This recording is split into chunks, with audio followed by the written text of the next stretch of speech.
Oh, okay. Okay. Excellent. This sunny morning is about to get even sunnier because my name is Richard Fallon. I'm Chair of Trustees of the International African Institute, and we have various facilities at our disposal, including a number of journals, the best known of which probably still remains Journal in Africa, and a final lecture, which is really the highest honour that we can award to any scholar. And delighted to say this year that we've awarded it to my old friend Francis Yamajo, not because he's my old friend, but because he was the unanimous choice of the committee who wanted to select. As you have only one microphone working for just 3 seconds. Yeah, I will be talking for about 30 to 40 minutes. Is that okay? If you will know that he will talk again. No, he's not talking. He's not talking. Yeah. Asante will introduce, I will introduce Asante, which I have done. Asante will introduce Francis and hand over the baton. Francis will then give his lecture, and the occasion will continue at a venue to be disclosed at the end of the lecture. So please don't run away as on the last breath of Francis' last word, because there will be more. Thank you.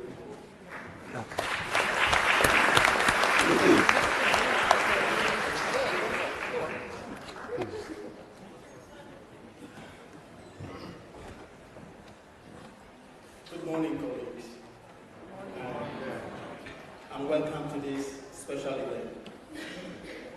On behalf of the International African Institute, I welcome you all to this keynote today.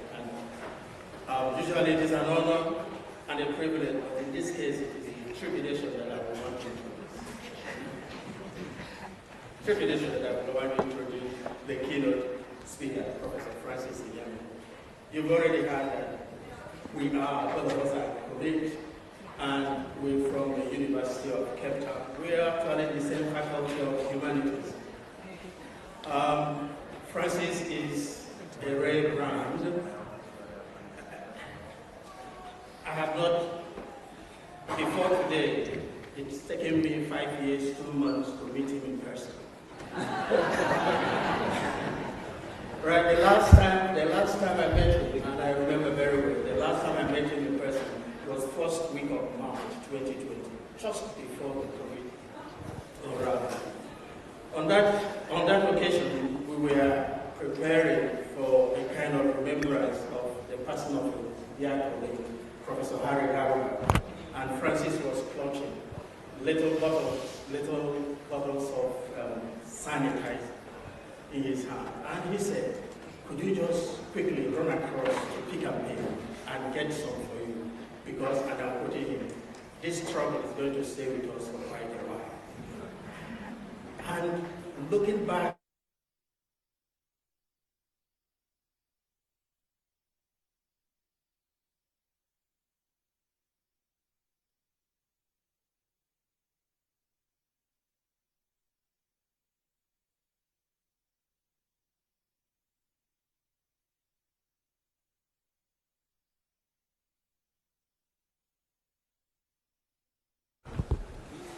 right, that interpretative insight has marked his scholarship all through since the late 1980s when he was finishing his PhD at the University of Lancaster. Right. Francis' scholarship, indeed, takes the crisis of social theory in Africa very seriously. He has stayed for decades. It's like staying with the trouble produces the answer, produces the solution for it. So he has stayed with the trouble of the politics of knowledge production in Africa ever since then. He uses cultural methods of storytelling, which are epistemic tools from Africa, to reformulate and reframe, indeed, the complex insights directed towards reframing the understanding of research, theory, research methods, particularly with focus or with the context and condition of Africa inside. He has held so many appointments, some at the University of Boya and the University of Botswana. He's laughing because he knows, it's so complex. And for 6 years, between 2003 and 2009, he was indeed the senior programs officer and head of the publications and communications department of the Council for the Development of Social Science Research, CODESTRA, in Dakar. Indeed, from 2009, he has been a full professor at the Department of Social Anthropology at the University of Cape Town.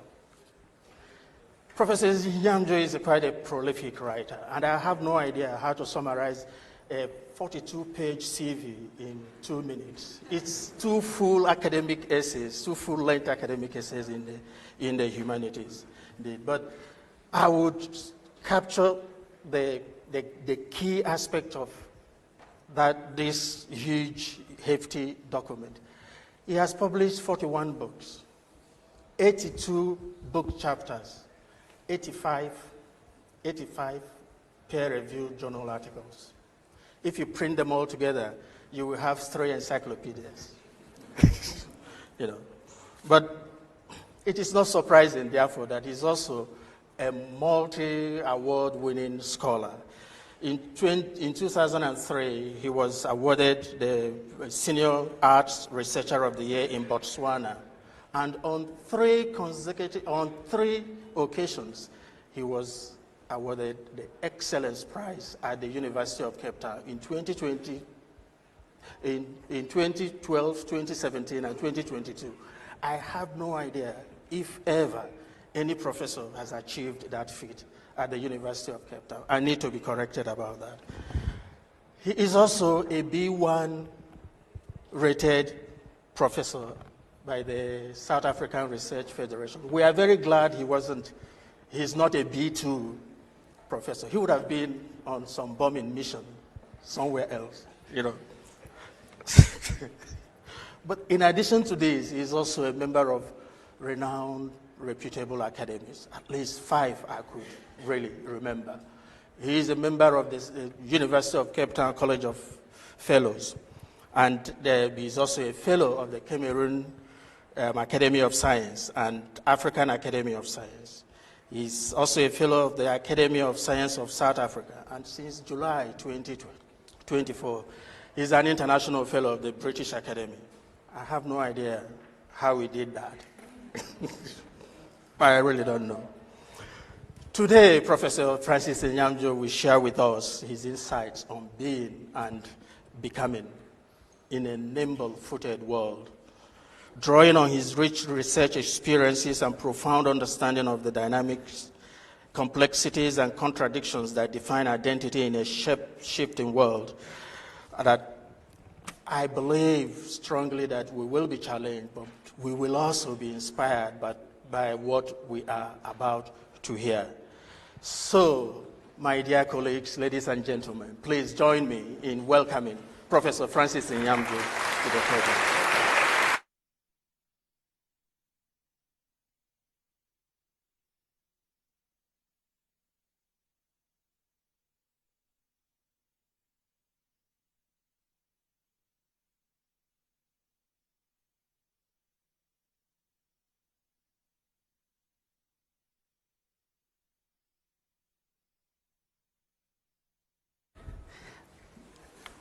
Thank you very much for such a warm welcome. I came here with a gift for you, the gift to appear decent in a suit. I hope you will forgive me for not putting it on because the heat is a lot. Yeah. I also came because I take ECAS very seriously. And because I take it seriously, I challenged myself to behave in a very conventional manner. Normally, when I accept to speak, And to give keynotes, I don't read anything. I just talk. And people have told me that ECAS is no joke. So you should keep your talking to yourself and actually deliver a lecture. And given that I'm an obedient, nimble-footed African, I'm going to do exactly that. And first, let me thank Asonze for that beautiful introduction, and Richard for the invitation. And I hope that the topic of being and becoming African in a nimble-footed world is going to resonate with your theme for this conference, which is African, Afropolitan, and Afropean belongings.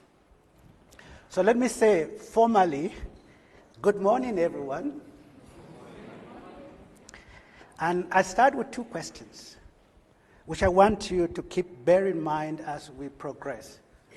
The first question is, in a world where borders blur and identities constantly evolve, what truly defines who we are? That's the first question.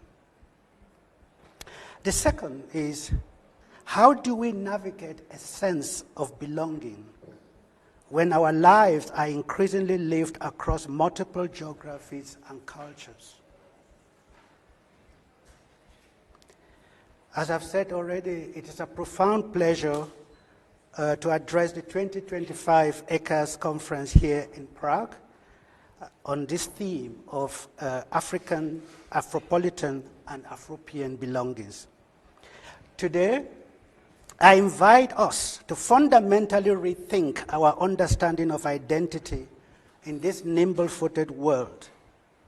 For too long, our notions of Africanness, and indeed belonging itself, have been confined to static, nation-state-centric paradigms.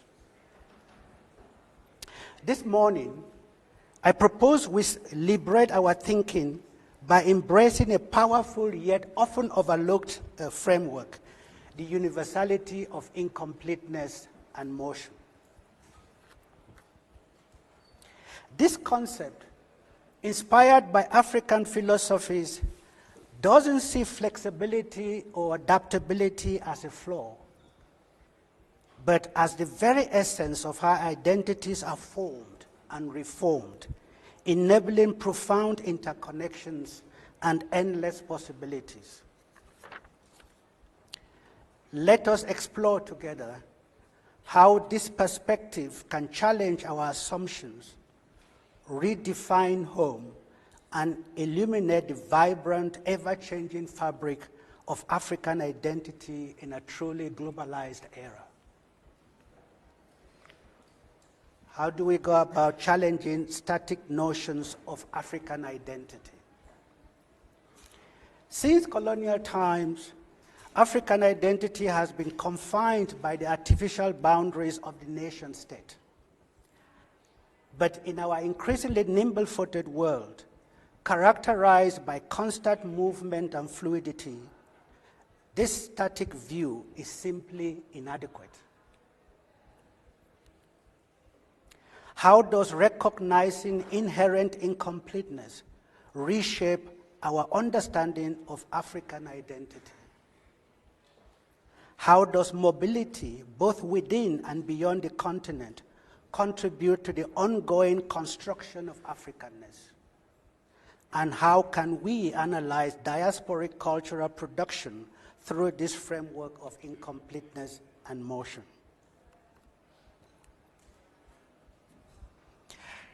African identity is a vibrant, ever-changing tapestry woven from daily interactions and global influences. It's a dynamic mix shaped by race, ethnicity, geography, culture, history, economics, and politics.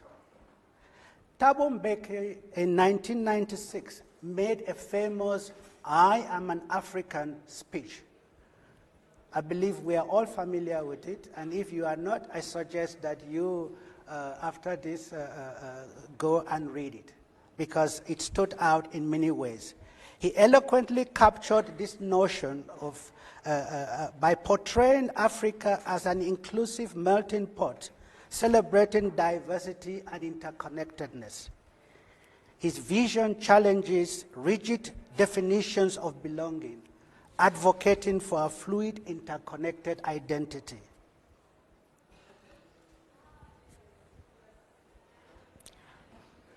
So those are some excerpts from the speech. However, the reality often diverges from this ideal. Interactions between nation-states frequently reveal a fragmented landscape marked by exclusion and marginalization, with Africans facing xenophobia and limited access to rights even within the continent. This highlights the flexible and situational nature of African identity, underscoring concepts like Afropolitan and Afropean. The alternative is a zero-sum unraveling in the elusive quest for autochthony and nativism, deliciously captured in a popular advertisement by Nando's, a prominent fast food outlet in South Africa. Let me hope Nando plays for us. How do I click play? Sorry. Just to play this, yes. Okay, thank you. Okay. So that's Nando's.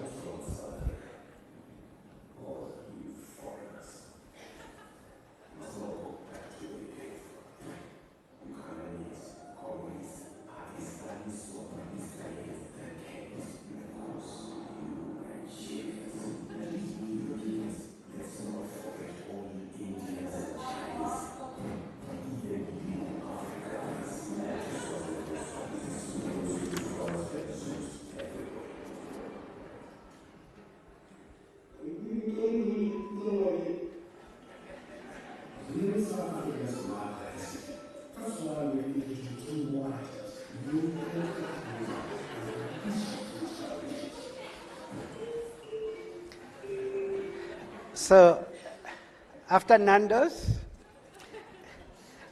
in this lecture, I would like us to embrace incompleteness and motion, to take it seriously as a framework and as our guide, the guide for our scholarship.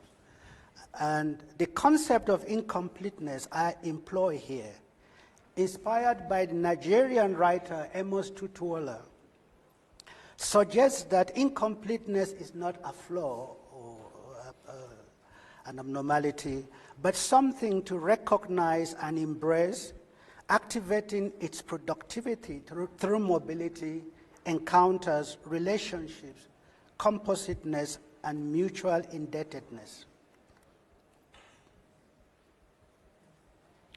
We live in a world defined by constant movement and inherent incompleteness.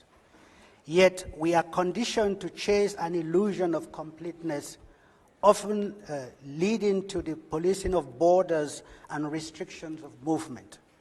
But the history of Africa reveals a powerful counter-narrative, a story of resistance against confinement, a deep-rooted yearning for connection, and a rejection of imposed limitations.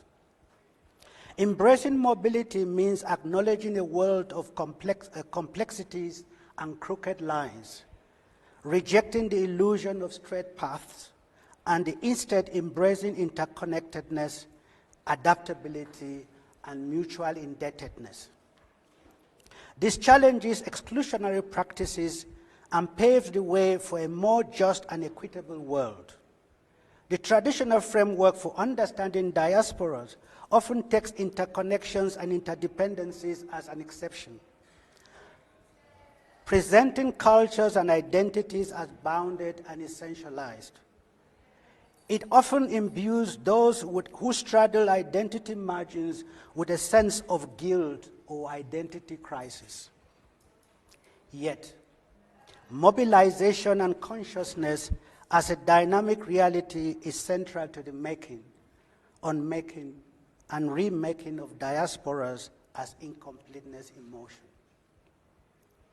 Acknowledging incompleteness means admitting that our world is imperfect and that we are part of that imperfection. It encourages us to avoid defining and confining others and to make room for difference. Recognizing our unfinished nature fosters humility, doubt, and compassion. Incompleteness as a framework leaves no room for self-hate or hatred towards others. It helps us feel needed without being needy. Incompleteness in motion values impermanence as a process of creative renewal in connection with others. It is courageous and humbling to recognize our interdependence and delusions of grandeur. It speaks to the reality of being interdependent.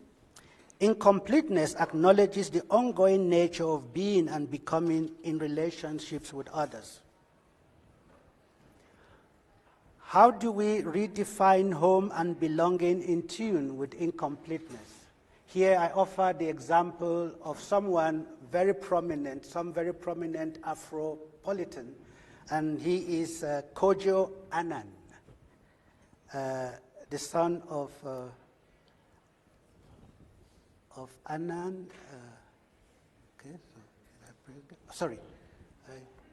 I keep. I'm very primitive with this technology. So, yeah, thank you. Okay, thank you.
story that came with all of you. It was always against right, stability, peace, security, justice, sustenance, education, opportunity, all the being impossible to right now.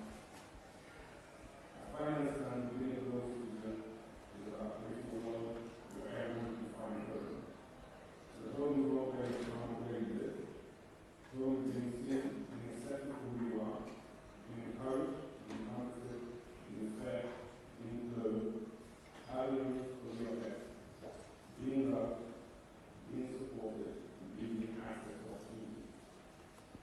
One of my father's favorite quotes came from Edmund Burke. The only thing necessary to thrive in evil is a good man to do nothing. If you want to float, it was a float. Okay, sorry. Could I stop it now? Sorry, stop. It's fine. Oh, that not yet there, but we'll come in there. Okay. So Kojo Annan's personal account of his evolving sense of home and belonging beautifully illustrates the idea of home and belonging as a permanent work in progress. Born in Geneva to a Ghanaian father and a Nigerian mother, and holding British citizenship, he has lived in multiple global cities. His family is a mini UN, as he puts it. Kojo Annan states that being a global citizen is about completely embracing the common humanity of all the world's citizens. For him, home is not where you are from or where you live. Home is being seen, being accepted for who you are, being encouraged, being comforted, being loved, being supported, and being in access to opportunity. This challenges us to rethink how we understand belonging in an interconnected world in motion. As the Cameroonian Grassfield saying goes, one child's person is only in the womb. We can adapt this wisdom to suggest that one nation's citizen is a pure figment of the imagination, highlighting the fluid and expansive nature of identity in the 21st century. The idea of belonging configured around the nation-state is challenged by many a similar story, a personal story to Kojo Annan's, and by fictionalized accounts such as Haile Selassie's Ghana Must Go. If belonging is based on a fixed home nation-state relationship, it becomes exclusionary, fostering racism, xenophobia, and nativism. It becomes like compelling Tutuola's complete gentleman of borrowed body parts and fineries in the palm wine drinkard to completely unraveling in the elusive quest for authenticity and autochthony. And if you took Kojo as a complete gentleman and you wanted him to unravel, it means he would give away all the various half-this that constitutes his person. And by the time he's through, he would not exist. Rather, Kojo Annan's story is an invitation to embrace a global citizenship informed by flexible mobility and an idea of home as a composite and permanent work in progress. How do we imagine diasporas beyond the nation state, both by bringing local loyalties and global interconnections into conversation? The term diaspora requires a broader, more inclusive understanding that extends beyond individuals dispersed from the native nation states. Archaeology and deep history show that the modern world is a product of dispersals that dating back to Africa.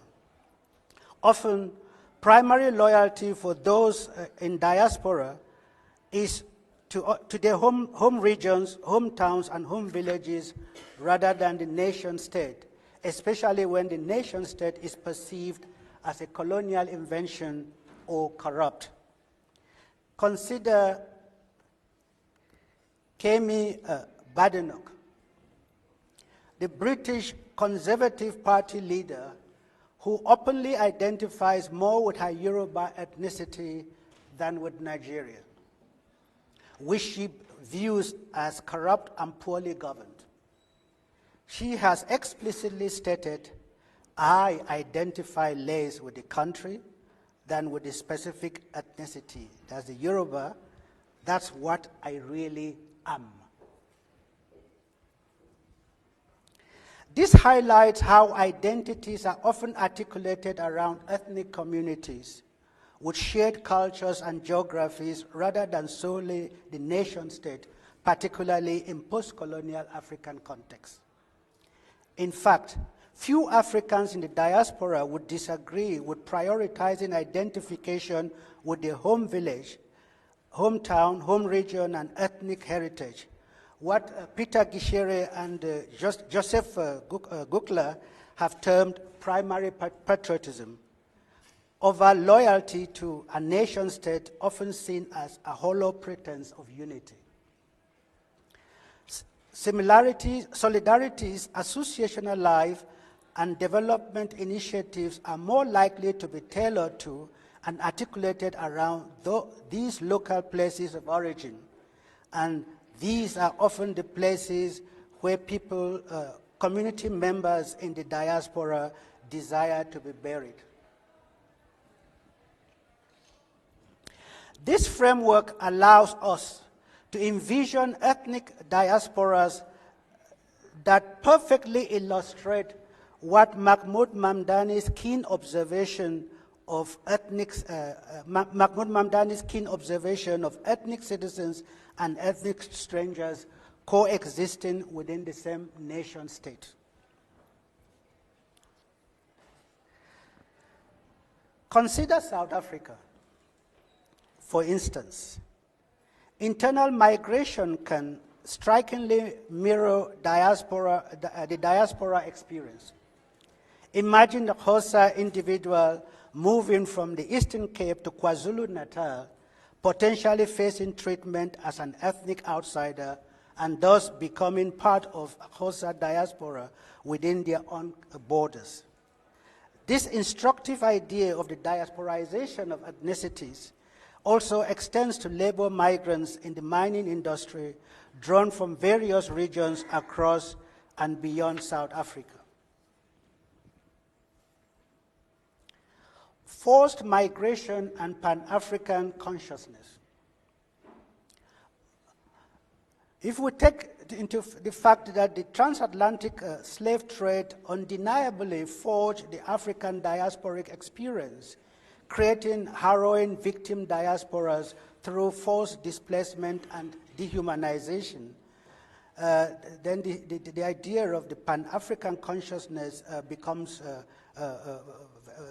something to take on board when we are discussing diasporas. That pushes us to go beyond simply just blackness or Africanness, compelling us to acknowledge humanitarian diasporas as well. And in this regard, Thabo Mbeki comes in handy again when he says, "I come of those who were transported from India and China, whose being resides in the fact solely that they were able to provide physical labor, who taught me that we could both be at home and foreign, who taught me that human existence itself demanded that freedom was a necessary condition for that human existence. And if we provide for that, it makes room for compositeness in motion, such as Zokran Kwame Mamdani, who is currently the front runner for the mayor of New York. And you know Mamdani, our scholar. We are conquering the world. Okay, so migration, mobility, and belonging. I would like to leave you with some questions on this particular topic or subtopic. In the diasporic stories we tell, Are we emphasizing migration or mobility? I suggest we emphasize mobility and not confine it to migration if we have to question the nation state. How do writers articulate the place of borders, belonging, and citizenship in how humans seek to productively mobilize their incompleteness? How do they grapple with the tendency of nation states to define and confine through insisting on total allegiance, even when a person is culturally composite and dispersed in their loyalties, as Kojo Annan or as Kwame Mamdani? Now, a few words on the Afropolitan prism and hybridity and global interconnectedness. The concept of Afropolitanism focuses on Africans navigating local and global hierarchies with a strong emphasis on African cosmopolitanism. Manu Dibango, the acclaimed Cameroonian musician, embodied this, describing himself as Negropolitan, and it's Negropolitan that was translated into English as Afropolitan, and describing himself as African and European at one and the same time. It should be possible to be both if you are nimble-footed. He insisted on being seen as a man between two cultures, two environments, whose music transcended confinement. His legacy, because he passed on with COVID, is one of Afropolitan musical genius of truly global magnitude. Selassie further popularized, along with others, popularized Afropolitan to describe globally mobile Africans who seamlessly blend their heritage with global influences. This celebration of hybridity and flexible belonging resonates with another Kwame. All our examples are coming from Ghana. Kwame Anthony Appiah's cosmopolitanism, suggesting individuals should be free to embrace multiple identities without rigid definitions of authenticity. Afropolitanism thrives on agency and creativity, with mobility as its defining characteristic. Chinua Achebe's proverb, "No condition is permanent," and his comparison of the world to a dancing masquerade perfectly captures the nimble, ever-evolving notion of African identities and indeed identities in general. Literary works like Chimamanda Ngozi Adichie's Americana and No Violet Bulawayo's We Need New Names insightfully illustrate diaspora as incompleteness in motion. These novels depict the constant negotiation of identity, the challenges of belonging, and the ongoing search for selfhood and home in a world marked by displacement and cultural hybridity. Embracing incompleteness means shedding the tendency to limit Afropolitanism to a select consumerist elite of frequent flyers. It's crucial to instead infuse this concept with the rich and diverse cosmopolitanism actively created and lived by Africans on the move, physically, mentally, and culturally, across the continent as well as globally. The Afropean lecture was presented yesterday. I hope you all attended. And I would like to draw on that lecture to suggest that we expand how the term Afropean. And this is how I suggest we do. I also propose expanding the term Afropean beyond Black Africans in Europe, to include individuals of European descent with deep and primary connections to Africa or a specific African nation, such as Afrikaners in South Africa. This broadened definition can foster a more inclusive dialogue about hybrid identities and belonging on the continent, echoing Thabo Mbeki yet again. So actually, Thabo Mbeki should have given this lecture. Next time, you think of him. Thabo Mbeki's sentiment, I am formed of the migrants who left Europe to find a new home on our native land. Whatever their own actions, they remain still part of me. This allows us to understand Afrikaners not simply as Europeans or as whites, but as mobile Africans within the continent and also as diasporic Africans everywhere.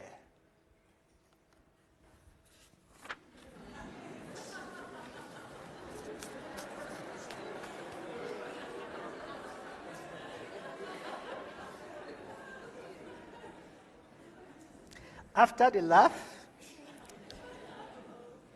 the surge in interest among African Americans in tracing their African ancestry through DNA technology further demonstrates the potential of Afropolitanism as a framework for understanding how descendants of the enslaved reconstruct and celebrate their African identity, negotiating between imposed or transactional citizenship and a much more complex yearning for belonging.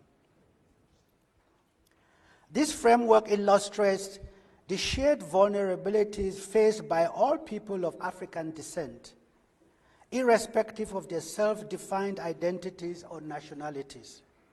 It helps explain the persistent racist attacks endured by black footballers in Europe, players such as Kylian Mbappe and Vinicius Jr., who, despite their ethnically, thanks to DNA, Cameroonian, if you bypass the Cameroonian nation, Sawa and the Tika heritage, despite being Sawa and Tika, they're stubbornly identified as French and Brazilian, respectively. So, but if you, every place had to claim its own share of the person, like those who lend their body parts to Amos Tutuola's Complete Gentleman, then we'll all be happy in propping up this reality as long as we know what our contribution is and that there are no zero-sum game claims of that particular creation, collective creation of ours. And I suggest also, I didn't put the Elon Musk dwell for too long. You should try this once. This phenomenon underscores how deeply ingrained racialized thinking transcends personal narratives and national borders, targeting individuals based on their perceived racial identity rather than their nationality or self-identification. It would be profoundly enriching for identification with Africa to draw inspiration from such defiant racism, or from events like the COVID-19 pandemic to challenge confinement and narrow nationalism and its rigid borders. So two things can actually help Africans free themselves from the narrow confinements of nationalism or nation-state-centric thinking, is defiant racism as a template, and COVID-19 and its abilities to cross borders without knocking at the doors of anyone. So those two. I didn't want to take much of your time, so I would conclude.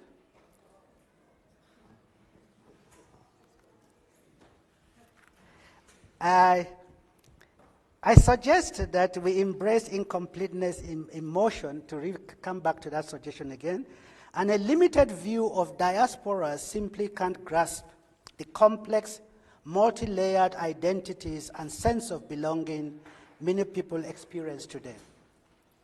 When a nation state tries to assert absolute power over these evolving identities, it often just highlights its own limitations.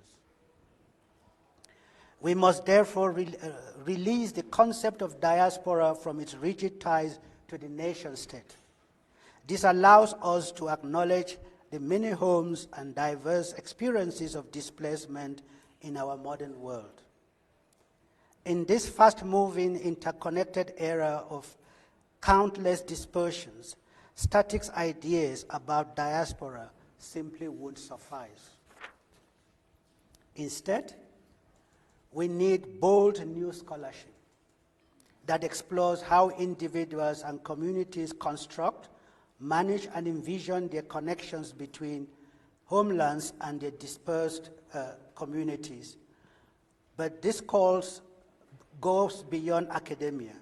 It is an urgent invitation for policymakers, educators, and societies at large to embrace the profound truth that incompleteness and motion are deeply intertwined, enabling interconnections, interchange, and the creation of rich possibilities through multiple flexible belongings.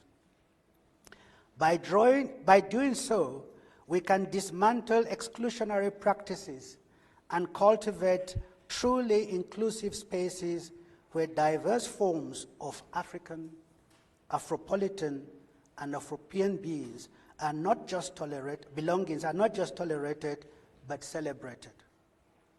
As we move forward, let us champion a world where the answer to how do you think our understanding of home is changing in today's globalized society is met with a resounding affirmation of nimbleness, interconnectedness, and shared humanity.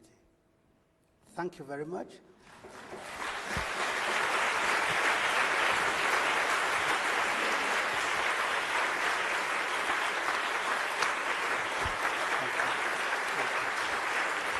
Thank you so much.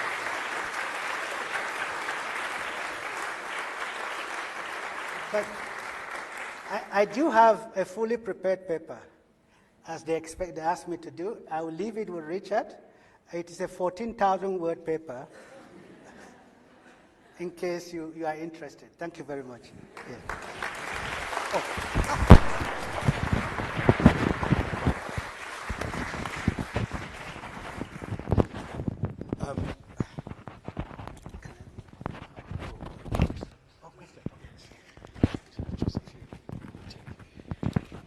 Well, I did say we will be challenged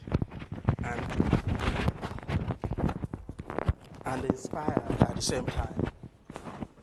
I am certain we are not overwhelmed already. We thank the keynote speaker, and we will take a few questions. This is actually a two-part event, but the second part I will keep in pectoris, right? We will take some questions and then proceed from there. So please, if you have any question, you raise up your hand, but you need to project so that we can hear you from this little pit. So there are two hands at the very last row.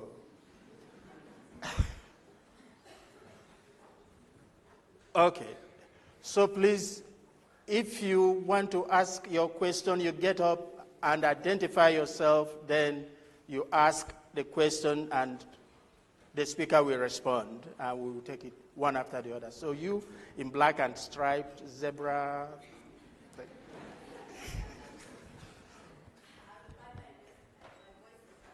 I'm hearing you see.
All right, I think, yes, we've gotten the question now. We've gotten the essence of the question. And I would allow the keynote speaker to respond to it. Then we'll take it from there. Thank you. Yeah, it's a very good question, and actually speaks to the challenge that we face when we are called upon to operate within the template, predetermined template of the nation state as a zero-sum indicator of identities or identification. And the idea is therefore for us to organize and mobilize towards a consciousness for the possibility that if you define and confine in such very rigid terms, what you're actually doing is that you have to subject citizens to just brute force or violence in order to comply. But if you listen to, like those of us who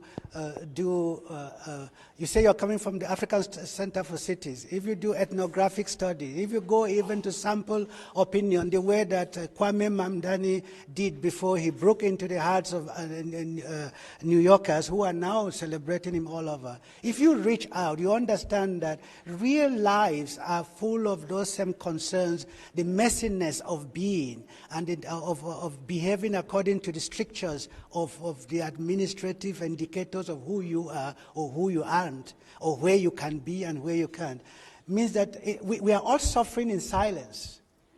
And in order to keep this pretension going on, that there must be something total and that provides all the answers. I'm not saying the nation state doesn't help in any way, but for us to commit ourselves or sign a blank check to it in such an effortless manner needs careful examination. So that's why I say perhaps it's time even our scholarship to begin to embrace incompleteness and the challenge of incompleteness in motion. Because if you just embrace incompleteness as something static, you might start thinking along those same lines of incompleteness as a curse, as a limitation, and so on. When you dare to move and encounter, and those encounters are generative, you begin to see how you reach out to others by taking them in, and so on and so forth. And that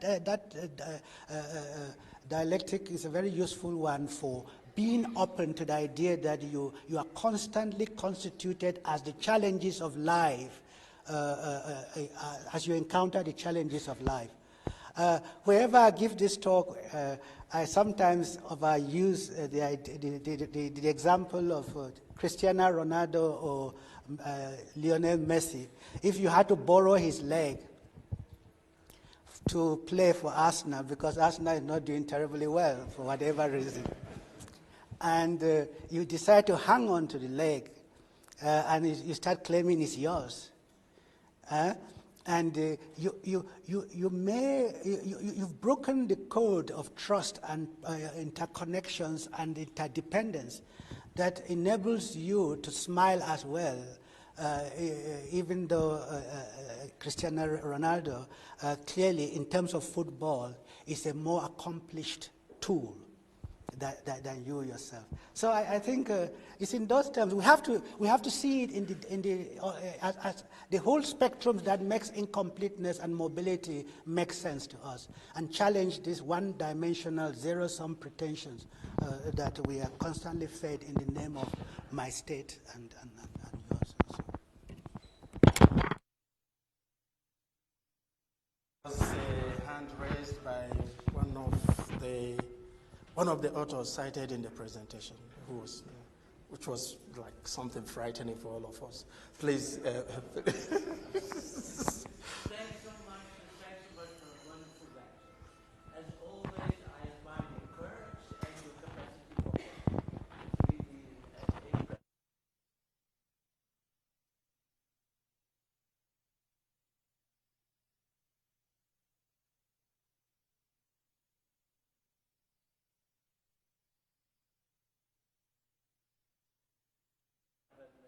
I'm from Holland. I mean, with us, majority keeps stubbornly voting for expulsion, deportation, and all that. So it's really sad data that's all over you. So, but you have the courage to include them in your talk. So you show so that helps to relativize a bit. I admire also, but this is a wonderful notion,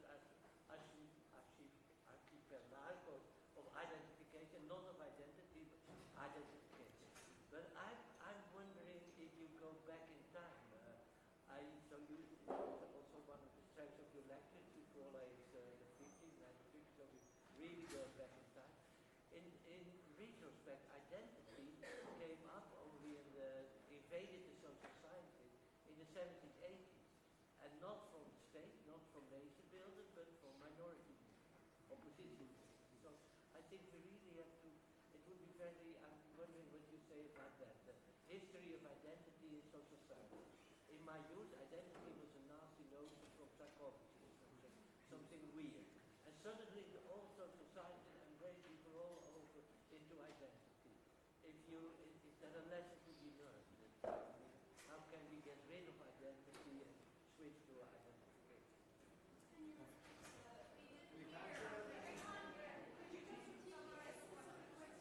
I'm very big boy. Well, it is more of a comment than a question. But the question is that how do we get rid of identity and begin to process identification? I can turn around. The retrospect identity only invaded social sciences in the 70s, 80s. And it is not in my youth, identity was the first problem. Around the suddenly, social sciences embraced identity. It did not come from race, nationalism, it did not come from nation, it came from minorities, from opposition, embraced identity. So I think there's a lesson to be learned, which from identity. Can you see it now? So, okay. I think the good thing is that they have set the framework for the debate to continue. Right. Right. The issue he raised is simply that there is a need to examine the history of identity or identity politics or the way it has been mobilized in the social sciences and in society, going back to minority movements in the 70s, in the 1970s, 50 years back, and so on and so forth. And he's an authority on it. Of course, and I said it before, that it is terrifying if you're making a presentation and citing an author that is sitting just second row before you, 3 meters away from you. You'll be like shaking like a reed against the wind. So, but this is a framework for continued conversation after the event. So, you over there in the middle, please, and speak up, please, so that we will. Yes, I will speak loud. You can even shout. You are allowed. I am shouting. My name is David and I come from Kenya.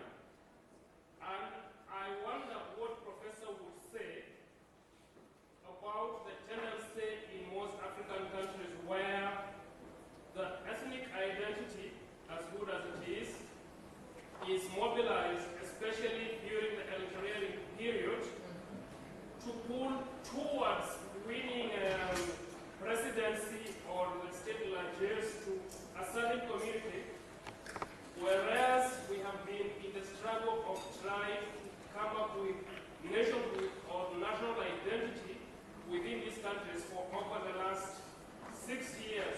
But whenever we have this electioneering period, the politicians have to express to people that we have to pull back to our identities to win against them. Please. Thank you. Yes, I will start by saying, Peter, thanks a lot for opening up the discussion. The snippets I presented here are just snippets, but I will need to situate them by seeing how identity has been mobilized through history for what purpose. And your special issue of Africa, which I cited here, the one you did together about how when it is politicized and people begin to use primary patriotism as a springboard for accessing or denying power to others. And it links up to your question about opportunistic use of ethnicity. Normally, the nation state, we were told, is founded upon, is built around a congruence between culture and polity, which meant that where it actually works is if a dominant ethnic group assumes and takes others along and imposes itself, and eventually everybody identifies with that dominant, and minority can cry as they like, but the bandwagon moves on.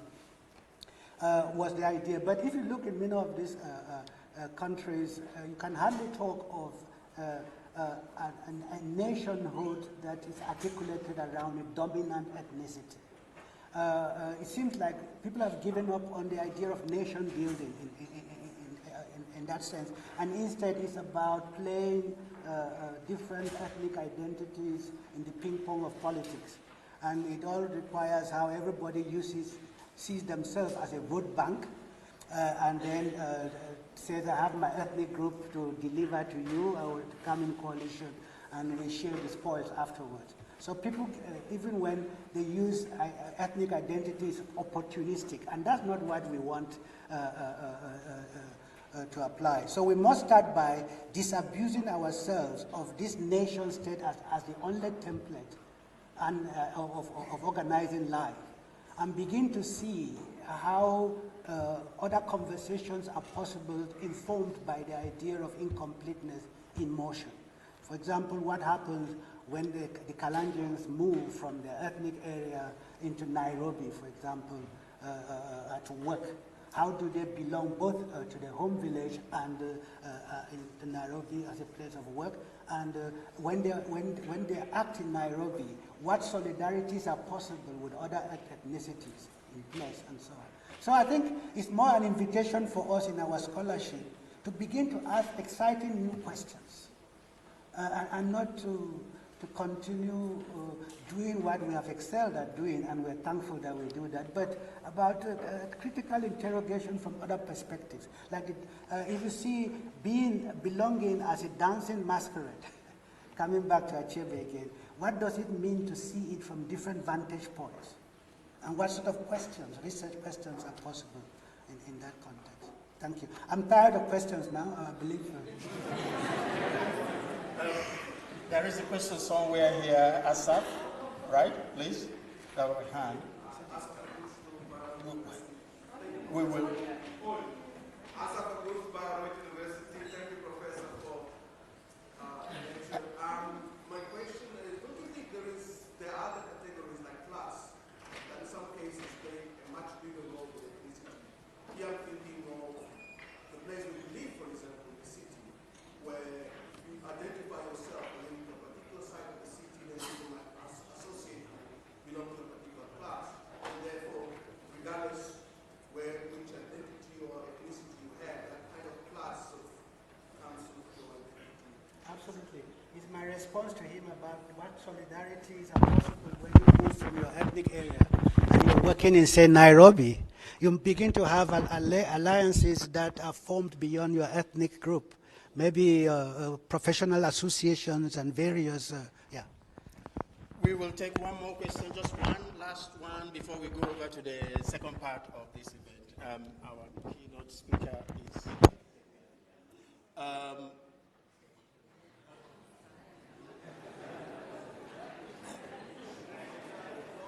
I'm using my paper power. I think it's tough. No, just one more. Oh, well, the last question will go to our female colleague at the back. But she needs to project so that we can hear her, please. Do.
It's a very exciting question. It's actually very liberating. Incompleteness emotion is very liberating.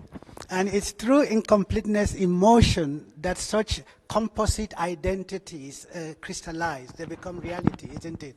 Because you're a fascinating composite. When I refer to Kwame as a composite, we might not have quite seen the depth of his compositeness because he looked very black. But if you look at other composites that straddle black Africans with Asians, with Europeans, then you begin to find a lot of resonance with what Kwame said about quarter this, quarter this. Sometimes in case of Tiger Woods, it goes to 1/4 this, 1/8, and so on. You have to just split. It seems like we have to become accomplished butchers to make sure that everybody have their own portion of who we truly are. But it's a fascinating, and the framework celebrates that, actually. It celebrates that. It sees it not as something, as an identity crisis, but something that you have to build on to begin to see what enrichments come from. And I think Appiah's writings go along similar lines about the sort of cosmopolitanism that is possible from when you straddle different identity margins. Thank you. Well, we are at the end of this event, but as I said, there is a second event for the friends and colleagues of Professor Francis Nyamju. That event, he doesn't know yet. That event is taking place in room 104. So please, the friends and colleagues should just proceed slowly after the Thanksgiving to room 104. We should put our hands together and thank the keynote speaker for his effort.